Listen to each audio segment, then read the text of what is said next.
Hey, what's up guys? My name's Keenan, and today we're doing a lighting breakdown and kind of commercial production shoot breakdown of our whole set build, the lighting that we did, some of the decisions that we made, some of the kind of unique effects that we were able to do with this ad. And we actually filmed the BTS a couple months ago, so the ad is completely done and finished and published. Let's get started, and we'll jump right into it.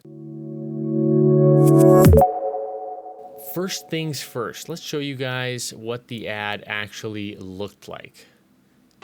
Hey, it's me again, Becky, coming to you with some very exciting news.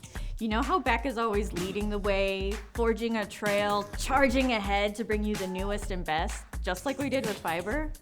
Well, get ready to say goodbye to your clunky old set-top box, because the newest, best, most exciting thing in TV is here. It's Beck Epic IPTV. So what is IPTV? It's TV through the internet, which means you can watch live TV and all your favorite channels from anywhere on any device. It's the future. Watch on a tablet in your tractor, or a laptop at the lake house, or a streaming device from home. Plus, we've added even more channel packages for you to choose from. Call the folks at Beck to see what we're giving away free to those who make the switch right away. Don't be left in the dark. Get Epic IPTV by calling today. Okay, so let's jump into some of the fun little details. Becky, who's our character, who we have had in another ad and plan to kind of use as the spokesperson for this company, kind of like a flow with Progressive, but even a little more futuristic and just this fun character. So we wanted a, kind of a vignette of a room, something we've done before, but this is also for a character that kind of lives in this futuristic, fantastical place that may or may not exist. She may not exist, but this is her living room where she lives. And we thought a fun way to show that would be kind of a, a nice mid-century look. We got some blinds with a little bit of blue behind there. We got a couch. We got a very nice lamp. This was my grandma's lamp that I got. And there's something secret that we want to show you guys here. So originally, this lamp only had one of these. It was missing some pieces, and it looked like that. So Adam went ahead and printed an extra piece. And it actually looked so good that we decided to just get rid of this little wood and make two of those. So for pretty cheap and for pretty easy for Adam, we swapped out the little wood pieces, and now it's a perfect fixture once again. In here, we have some of the new Aperture B7Cs. We got the 8-pack from them, and we are loving it because the beautiful part about that is this lamp can be lit with no cord at all. It's just wrapped around underneath it. That's magic.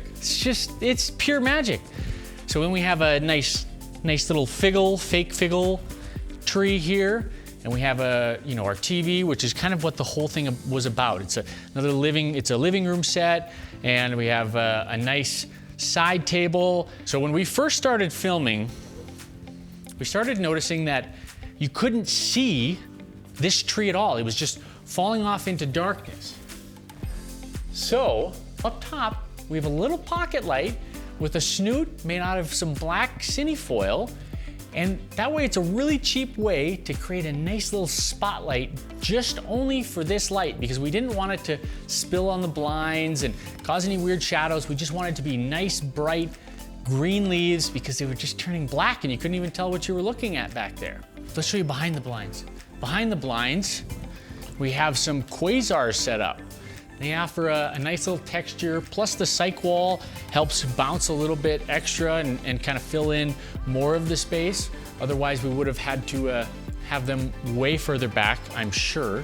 So you can kind of see what's going on there, and the same thing happening here on this side.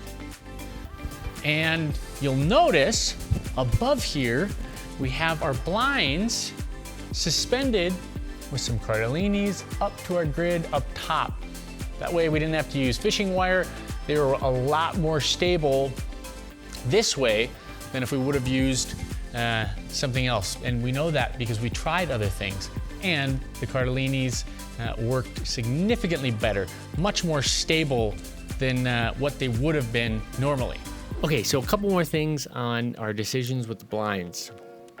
The blinds are a really fun element and a nice accent for a couple different reasons, but one is just the lighting that you're able to use with them, and they act as, you know, a little bit of a source. Like, we're able to see the light coming through there, and you know, unlike a wall where it would, you know, we would have to incorporate some sort of window or you know, something else to kind of create depth. The blinds actually kind of help create depth without actually doing anything, just because there is that light source behind them, because, you know, we know that light is coming from somewhere, so it extends beyond those blinds without really having to do a lot.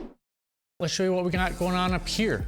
We got a lot of lights happening. We got our Nova, another Nova, above Caleb, another Nova, a little 60D with our light dome right there.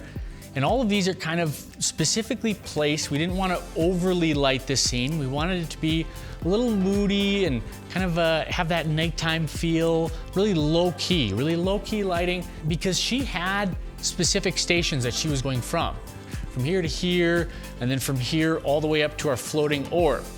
And then by our orb, right above, we have another 300X that has a bigger light dome on it, and that is actually on a combo roller.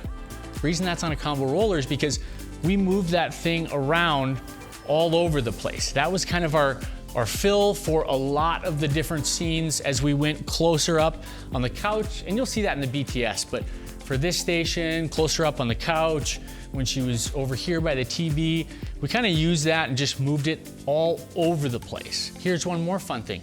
So we had this lamp over here. We have another one of the aperture light bulbs, but it was just causing way too much spill on here, but we still wanted the actual shade to really be bright. So we just made a little cup to cover most of the light coming out and still being able to keep the light inside that lampshade. So that was another fun little thing that we did that really kind of helped us set the tone for the look that we wanted, because we didn't want that ugly, overly harsh spill from that light.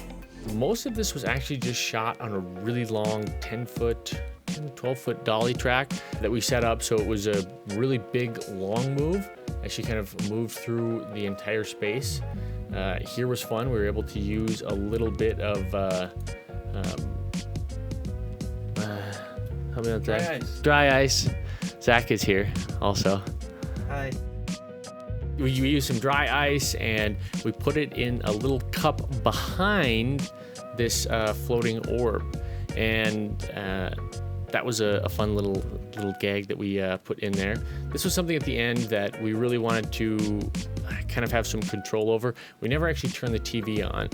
We see her turn the TV on, and the graphics appear, and that was something we did all in post. We were getting some flicker with the TV, so we're like, scrap it, we'll do it all in post, we'll just fake it.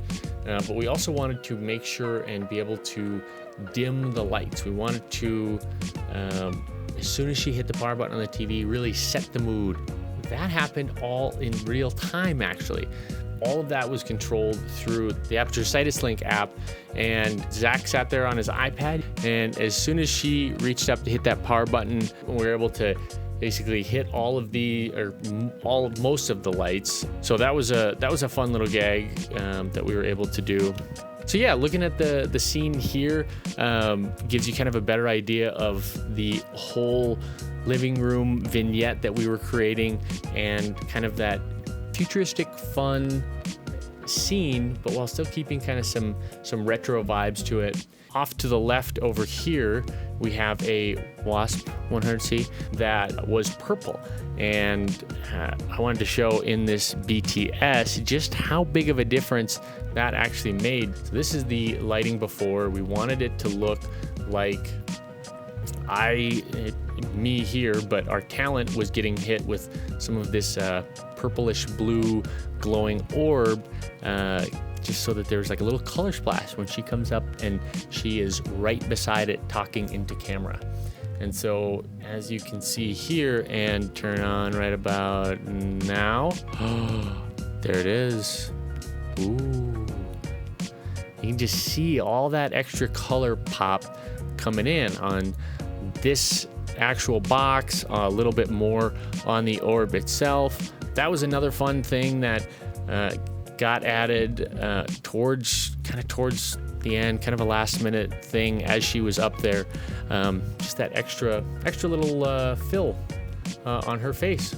We went through and turned every light on so you could kind of see what lights are doing what. And that was something we've been talked about, and half the time we rip our set down before we ever get it filmed. But for this one we did, so now you can see that.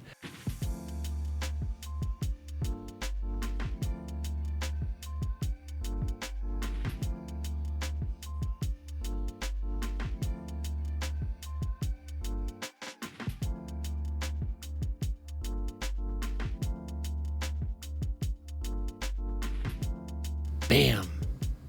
There they are, all in their glory. It's pretty neat. That about wraps it up for this project. Thanks for tuning in to the Threefold YouTube channel. I hope you like what you see, and we'll see you in the next one. Bye, friends. Bye. Hi, and welcome to Chicken Wan Gene John, and we're moving and we're talking and Beck Connect, Epic IPTV. You know that dirty old set-top box? Well, that is a thing of the past. Ding dong!